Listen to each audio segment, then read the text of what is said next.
Hi mga kadala-dalan, welcome to my channel. Fresh ng girl night.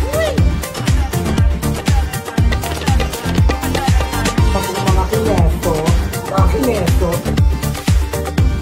Pag-cooking show natin, and thank you so much for watching this video. Charit. Mga darling. So, hi mga kadala-daling, welcome to my channel. So, for today's video, hindi tayo mag-cooking. Dahil mag-i-story time tayo about sa naging biyahe natin sa pagpunta natin sa Santa Mesa, Manila, kung saan talaga ako lumaki at kung saan ako'y nalagaan ng paborito akong apo ng aking lola at lola, which is ang mom and dad ng father ko. So, ayun na nga mga kadala-daling, sorry, medyo matagal tayong nawala kasi medyo na busy din doon. And then I was like, enjoying the time na, that I'll be spending with my grandparents in Manila.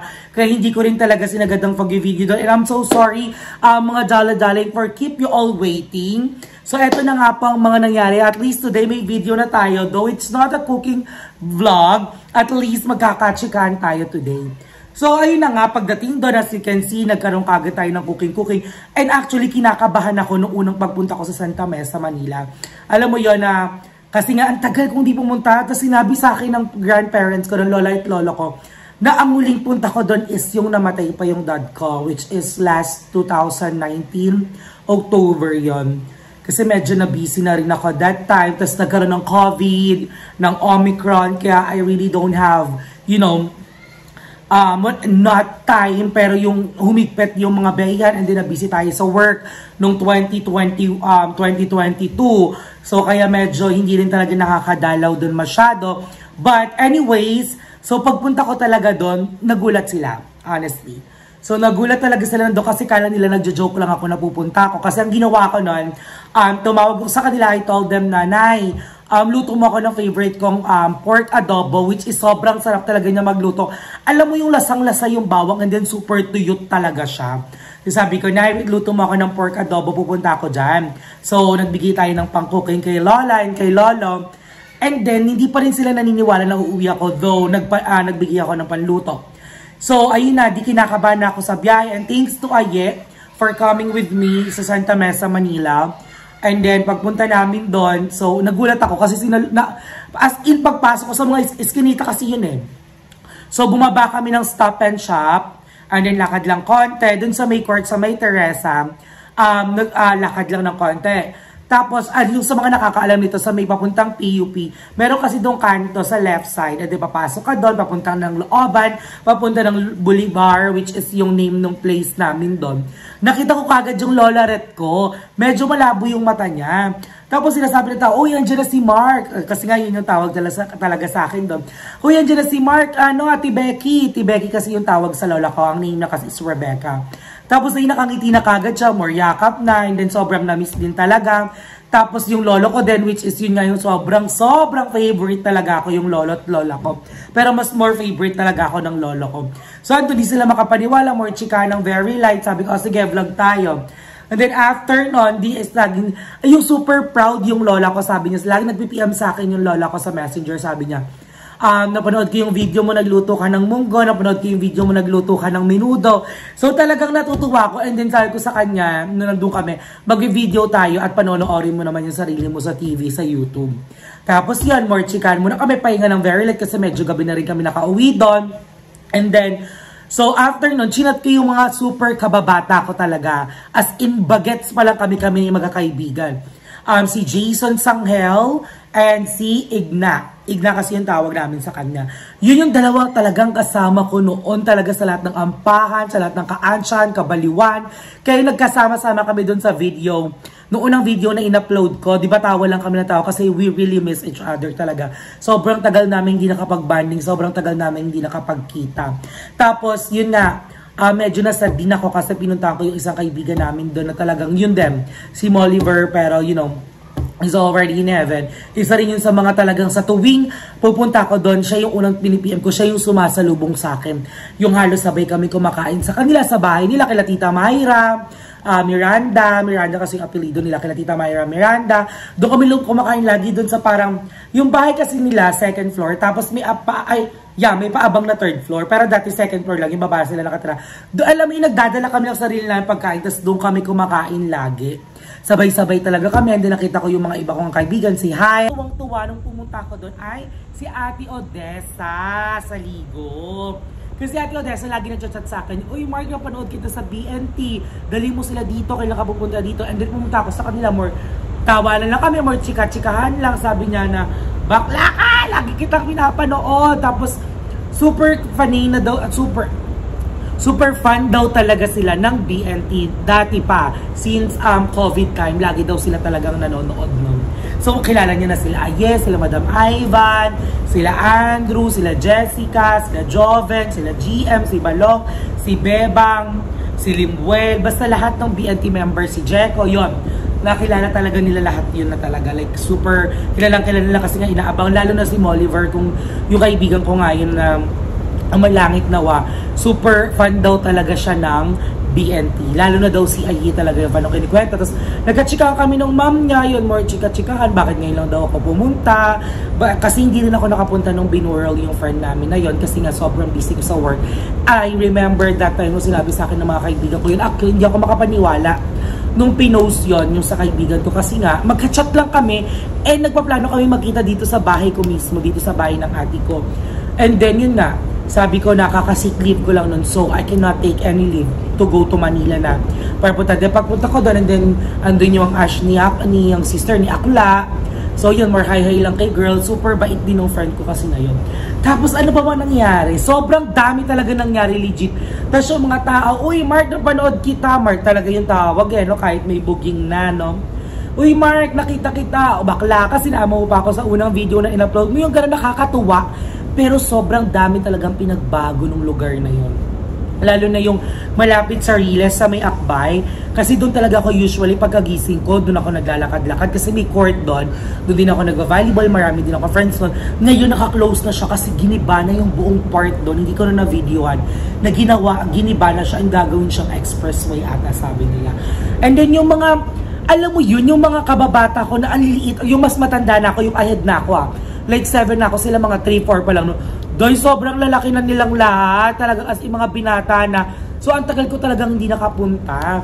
Tapos yung mga tita-tita ko, yan, yung mga pinuntahan ko dun. Kasi parang compound kasi yun eh. So, yung sa mga tita-tita ko, ayun si Tita Eileen, si Tita Jobel, si Ninang Jenny, yung mga lola ko doon na sobrang talagang na-miss nila ako. Oh, bakla ka, ba't ngayon ka lang pumunta? Lagi kitang pinapanood. Kamusta naman yung pag-vlog mo? Yung mga ganun, kamusta naman buhay mo sa Cavite? Yun lang mga nag-excel doon, sobrang busy talaga kasi nga medyo sobrang warm talaga yung welcome ng mga kamag-anak ko. Hindi naman na parang artist. Alam mo yung parang na-miss ka talaga nila at inaabangan nila lahat ng chika mo, yung mga ganong eksena. Tapos, nanood pa kami. Actually nanood ako ng parang inter-barangay doon sa may Teresa. And then, andun yung mga kaibigan ko, talaga mga kababata ko, dito yung mga anak ng tita ko. Tapos yung mga iba ko din kaibigan na lang doon. At papakita ko sa inyo yung nangyari sa video. Hindi ako makapag-intro ng maayos kasi sobrang gulat, sobrang ingay nila. At sobrang daming tao talaga doon sa court na yun. And then, yung Teresa, sobrang ganun na ganun pa rin siya. Natikman ko yung pinaka-favorite ko doon na lahat ng nag-aaral sa PUP. Alam ko na alam nyo to, yung sobrang sarap na yung mango shake, yung 5 pesos lang, sobrang sarap. Tapos may flying saucer. Yung Teresa kasi is para siyang ugbo. Wala pang, hindi ko alam kung may ugbo na dati, pero parang ganun siya kasi nga puro pagkain, karinderya. Pinakamarami dun computer shop. I remember nung computer shop talaga yon. Kasi tuwing afternoon yung mga kaibigan ko mag-aayaan na kami sa Iglo. Yun yung favorite spot namin sa Iglo. Yan sila Elaine, sila Jason, sila Lian, sila Molly, yan yung mga kasama ko talaga, sila Hyle. Pag mag-computer shop lang kami, mag-Facebook lang kami doon, mag-Tetris lang kami doon, YouTube, mga ganong eksena. Yung ganon lang namin ini-spend, and then lahat siya nag-flashback sa akin nung nandun ako mismo sa Teresa, sa may Santa Mesa talaga, na parang nakaka-miss maging bata. Nung bata kasi tayo, di ba, remember, gusto natin malaki na yung size ng paa natin, gusto natin malaki na kagad yung damit na sinusuot natin, yung gusto at excited na tayo kagad tumanda. Kasi nung bata tayo, we're all jealous sa matatanda na may pera sila pambili, alam mo yun, nakakagala sila kung saan-saan. Pero pagtanda mo, may isip mo, ang sarap palang maging bata ulit. Kasi wala yung responsibility, wala yung obligation, you're just living your life. You're just gonna wake up, papasok ka sa school, may pagkain ka na, may baon ka na, you're just going to study. Pero ngayon kasi, dati ang iniisip mo, assignment, makakapaglaro, yung merienda, yung computer. Now, when we grow older, na parang yung bills na lagi ang iniisip natin. Ako before excuse me. So ako before na parang nung nag-work na ako, when I'm the one providing for myself, na parang sana maging bata na lang ako ulit. Kasi 'di ba, yung monthly stress na iniisip mo na you really have to work hard para makapag-provide ka for your monthly expenses, yung mga bills, water bills, electricity bills, kung ano-ano pang amenities yan, na parang gusto mo na lang maging bata ulit, na parang nakadepend ka na lang sa family mo. And then you will realize pala na lahat pagdadaanan natin yun eh. Kasi, remember, kasi spoiled ako ng bagets and then lumipat ako dito sa mother side ko, which is, hindi talaga ganun, medyo rough yung life namin before doon sa mother side ko. But we're good. I mean, we are lucky na may nakakain kami at may bubong kami na tinitirahan. But, to be honest, it's really like kind of big adjustment nung nasa Manila ako nag-aaral kasi nga super spoiled ako nung lumipat na ako dito sa Cavite. Yon. Kasi yung parang ang baon ko na dito, I'm proud to say this, hindi ako naawa sa sarili ko. I'm proud to say this na ang baon ko lang ng grade 5 ako is 5 pesos. Grade 6, 5 pesos. First year and second year, 5 pesos. I know, nag-10 na ako ng first year and second year high school. 5 pesos lang ako. Kasi yung school lang namin is like, let's say, mga 50 to 70 steps away lang dun sa bahay namin ng elementary ako, grade 5, grade 6. And then that's when I realized na nagugulat yung ate ko na sabi niya paano ako nakakabili ng Japanese cake. 5 pesos lang yung baon ko. Yung Japanese cake parang 10. Then ang ginagawa ko kasi nun is kapag may mga reaction paper, ako yung gumagawa sa kaklase, tapos binabayaran ako ng 5, ng 10. Yung mga ganong eksena. Tapos ayun, nakakabili ako ng gano'n, may palamig pa ako. And then nung high school, 10 pesos lang yung baon ko nun. I remember, first year, second year ako, naglalakad lang ako mula dun sa bahay namin. Or hinahatid ako minsan ng motor dun papunta ng school, which is siguro, let's say, mga 1 kilometer away din yun. Yung school namin, ng high school. Or wala naman siguro, mga 5 hours, basta gano'n. Pang umaga, pang hapon, yan, lagi lang ako naglalakad. 10 pesos lang ang baon ko nun. And then, nung nag-whole day, na ang pasok na nung high school kami, ay naging 20 pesos. Kasi 10 pesos sa morning, 10 pesos sa afternoon. Tapos every 12, pag lunch na hanggang 1 yan, I remember, pupunta yung lola ko, si Nanay Baby, madadala ako ng pagkain. Yun yung magiging lunch ko. Tapos, yon ganun. Tapos, and imagine the adjustment and the difference nung baon ko, nung elementary ako, na mas bata pa ako, nung high school ako. And there, you will realize the difference talaga. Yung, you know, yung status, not really the status, pero yung way of living ng mga tao.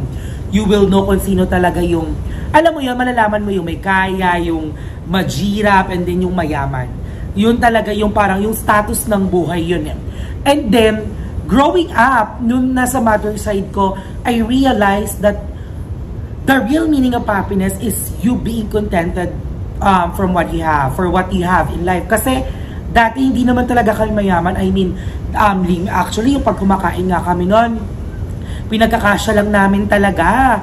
Kasi nga, actually, maganda rin yung naging process ng paglaki ko nung napunta ako sa mother side ko, kila Nanay Baby, kila Tita G, kila Ate Carla.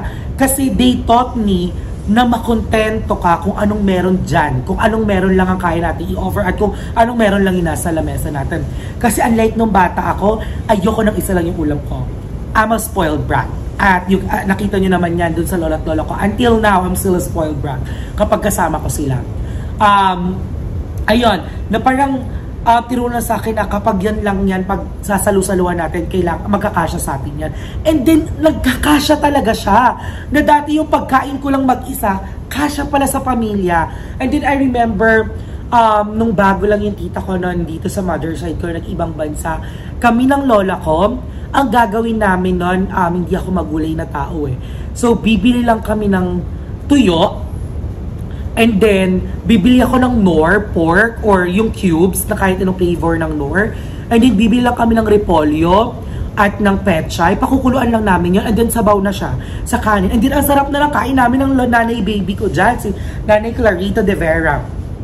Ang sarap na lang kain namin yun yung banding namin na may pag ano yung ulam, tipid kami. And then naranasan din namin ng ate ko na kumain, mag-ulam ng sasas, yung chichirya, yung dimples, yung sasas, yung lalagyan mo lang ng toyo, yung pinggan mo, na parang hindi ko talaga yun kaya dati. Honestly, hindi ko yun kaya. And then, wala kang magagawa, you don't have a choice. Kailangan mo kainin or else magugutom ka. And then you will start to like it. Na mabubusog ka at magugustuhan mo siya at hahanapin mo siya sa susunod. Alam mo yung ganong feeling. And then, naalala ko pa noon na magpiprito kami ng leeg, 1 kilo lang yan. Tapos, alam mo yung bilang talaga yung para sa dalawa sa'yo, dalawa kay ano. Yung ganon, na kailangan umabot yan hanggang gabi. And then, ay ganito pala. Kaya nakita ko yung ate ko talaga na nagsusumika. May sobrang sipag mag-aral ng kapatid ko, si Ate Carla. Na talagang nung siya na nagtatrabaho, never niya kaming tinipid when it comes to food. Kasi nga, we know the feeling, yung not actually nadideprive ka sa pagkain, but yung limited ka lang sa pagkain. Alam mo yun? That really makes us to work hard talaga, to study hard. So one day, na hindi na namin kailangan maranasan yung ganong moment ulit. And I'm really happy and I'm really thankful na I've been through all of that experience. And eto ko ngayon, ako to si Darla, na talagang nag-work ako na more kain talaga, more ampa. Yun naman, in-enjoy ko.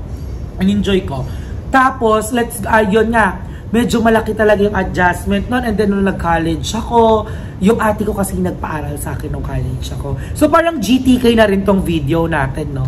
Yung ate ko talaga yung nagpaaral sa akin. So, talagang nagtatrabaho si ate noon. Nag-stop si ate, I remember, parang 4th year na ba o 3rd year college na, graduating na dapat siya. Graduating na siya noon.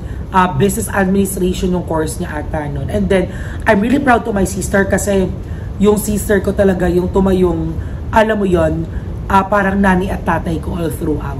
Kasi nga, di ba, I told you guys that I grew up with a broken family, na hindi lagi mag-anak, parang naghihiwalay yung mom ko pag nagsasama sila, tapos lagi sila naghihiwalay yung mom and dad ko. Na talagang, it's really hard for me. Kaya nga pag tinatanong ng tita ko sa akin nun, yung sister ng daddy ko, ang arte, ng papa ko, sabi niya, ano, kamusta dyan sa Manila? Nagpa-flashback lahat sa akin na parang, hindi ganon kasaya yung childhood. Siguro, totoo nga, it depends sa sa pagpapalaki sa'yo or kinalakihan mo kung ano yung magiging attitude mo pagtanda mo. Kasi at some point, na parang may grudge pa rin ako na why I can have, alam mo, yung buong pamilya na parang magkasama ang mom and dad. And I'm not blaming them. I think that's something that we cannot control or my mom and dad cannot or can't control, na parang it happens, na parang wala tayong magagawa kasi ayan. But I know how much my mom loves my dad. Sobrang mahal na mahal ng mama ko talaga yung dad ko. Talagang lagi niyang sinasabi sa akin yun nung namatay si Papa last 2019 na si Michael na lang, kasi Michael yung pangalan ng ng papa ko. Michael si Papa, Mary Grace si Mama, kaya Mark, letter M, di ba sobrang tibid sa name, buti na lang kasi sobrang tamad ko di magsulat. Ayun, medyo magulo na tong kwento na to kasi nagkakalis. Ang dami ko talaga gustong ikwento kasi alam ko, gusto nyo ako makilala ng sobra. And then I know we started na cooking kagad and konting introduction lang about my life and my childhood. And now we're doing it na. So ayun, na parang, eto pala, share ko lang. It's really hard seeing your dad dying in front of you. Kasi kala ko talaga sa sa pelikula lang yung mga ganon. Na parang, kasi si Papa na-stroke, and then nung na-stroke si Papa, tumama yung ulo niya, so nagkaroon siya ng internal hemorrhage. And then, na-hospital si Papa, na-operahan siya for, siguro mga 4 days, 5 days, naka-survive si Papa noon. And then sabi ni Mama, pumunta ka na, dalawin mo na yung Papa mo. Ayoko. honestly, ayoko talagang pumunta at dalawin si Papa. Kasi gusto kong pumunta doon kapag malakas na siya. Yung okay na siya. Kasi he's fighting eh. And then sabi ko kay Mama na, ayoko pa. Kasi I have the feeling yung hinihintay ka na lang, tapos yung bibitaw na. Tapos yun, pumunta ako doon. Hala, parang naiiyak ako. So pumunta ako doon, nakita ko si Papa noon. Andun yung lola ko, yung mama ko sinalubong na ako. So andun yung lola ko, andun yung lola ko nga. Andun si Papa nakahiga, naka-oxygen na lang siya. And then, wala siyang reaction. Sabi ko, tapos sabi ko, ano ka na? Uy, tumayo ka na dyan.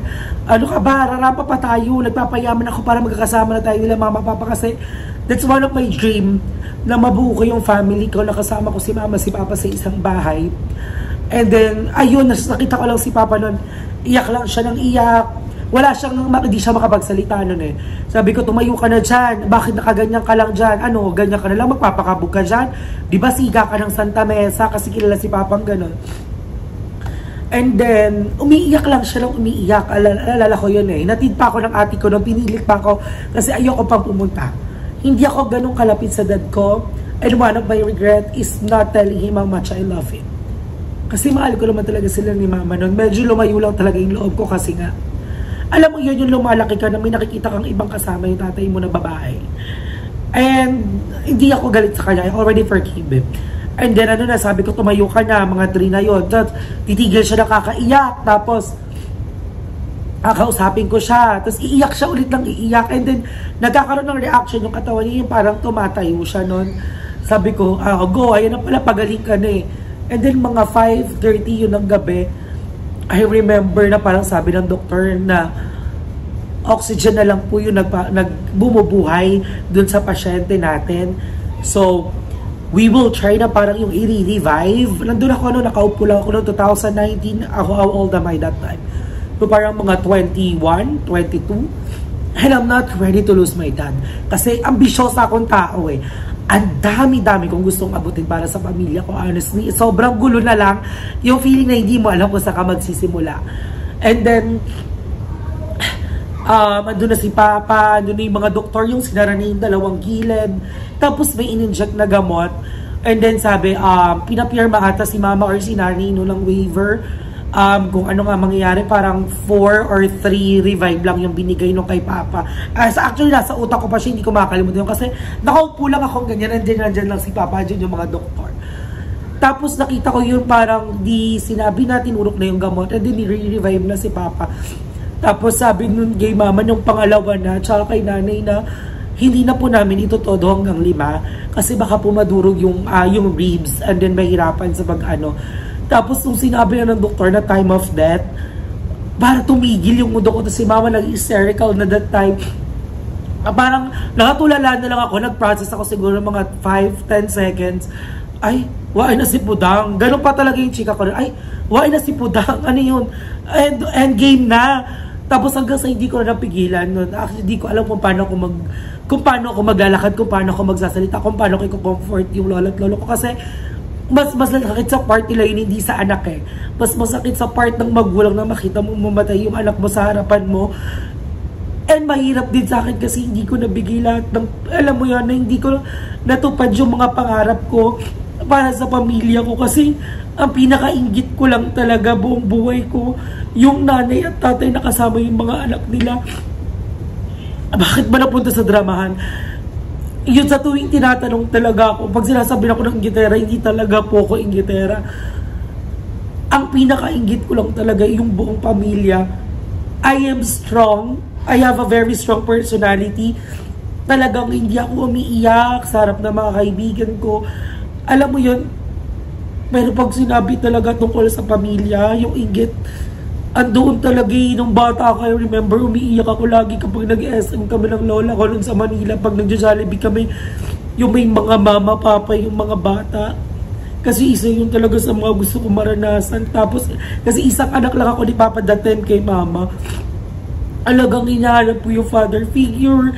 Tapos, yung alam mo yung feeling na kapag napapagalitan ako nun, sinisisi ko yung mama tsaka papa ko. Kasi napapagalitan, syempre nga makulit. Sinisisi ko sila na siguro kung nag-ayos lang kayo, hindi tayo magkakahiwalay. magkakasama lang tayo, hindi ako napapagalitan kasi lang po, hindi nyo ako kasi anak nyo ako kasi iba naman talaga yung feeling na lalaki ka nakasama yung pamilya mo, yung totoong nanay at tatay mo at lalaki ka sa nakasama lang yung mga tita mo, yung mga ate mo. As alam mo yun, they never treat me na iba akong pamilya kasi pamilya ko naman talaga sila. Pero yung hanapin mo yung feeling na talagang magulang mo yung kasama mo. And ayun, mama, sorry kasi nga alam ko sobrang pasaway ako pag pinapagalitan ako ng mama ko, hindi ako nakikinig. Kasi ang lagi kong reason, ba't ako makikinig sa'yo? Eh, hindi mo naman din ginawa yung mga sinasabi mo sa akin ngayon. Ano ba? Bakit ang drama na? Ba't napunta na dito? So ayun, share ko lang ngayon. So yun nga, ito rin na buhay ni Darla. And then talagang pinangako ko sa sarili ko na one day, lahat ng gusto ko makukuha ko. Lahat ng mga pangarap kong gala magagawa ko, alam mo yun. Kasi nga, hindi ganun kadali yung buhay dati, hindi naman mayaman yung sa side ng mom and dad ko, hindi nagkaroon na maging kaya, at hindi nagkulang yung kapatid at tita ko at lola ko na ibigay sa amin lahat, naming mga pinsan, sa aming magkakapatid, yung buhay, yung alam mo yung experience na na-miss namin ng mga bata kami, lalo na yung auntie ko. I'm really proud to my sister. Kasi todo talaga yan. Kahit anong sobrang pasaway ko, yung talagang isusuka na lang ako nung nag-aaral ako, nagtatrabaho kahit hanggang ngayon, kapag lumapit ako sa kapatid ko, kapag may sinabi ako, she's always there to support me. I love you, ate. So, ayun. Sabi ko, chika lang to kung ano excited sa Manila. Ba't napunta kasi? So, at least, ayan, nabigay ko na sa inyo kung sino nga ba si Darla.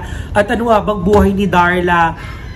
At ano nga ba nangyayari sa akin growing up, kung paano nga ba ako nagsimula at kung paano ako nakarating sa kung nasaan ako ngayon. And one thing I can say na I'm really proud of myself kasi alam ko I already accomplished a lot of things na sobrang bata ko pa lang, ang dami ko na talagang naranasan, alam mo yun. Sipoli na lang, magpawis na lang, umiyak na lang, laro. So ayun, hindi talaga ako iiyak. Na-trigger lang talaga ako kasi yung sinabi ko si Papa, nag-flashback talaga sa akin yung nasa ospital kami. Kita-kita ko talaga yung sinabi ng doktor na time of death, scheduling chururut. Ay, tegi na po na kukuha. Ano, gano'n na lang yun? Gano'n na lang yun pa? Nategi ka na lang, wala pa tayong banding. Doon talaga ako naloka. Actually, ayun, sa binurol nga si Papa. Basta ang dami nangyari nun. So, ayun, ang dami pang eksena. Ang dami ko pa talagang chika at isisingit natin ang mga susunod chika sa buhay ni Darla. Sa mga call center at BPO experience ko naman na nag-aral na tayo sa pagiging bata ko pagdating ko ng high school. Ang susunod na magiging chika na lang natin ay yung BPO experience ko at yung mga jowa-jowa experience, okay? So, ayan mga dala-daling now, mas kilala nyo na si Darla kung anong klase akong bata at kung paano ako lumaki at kung paano ko narating lahat ng kung nasan man ako ngayon. And I love you all, everyone. Mwah, mwah, mwah.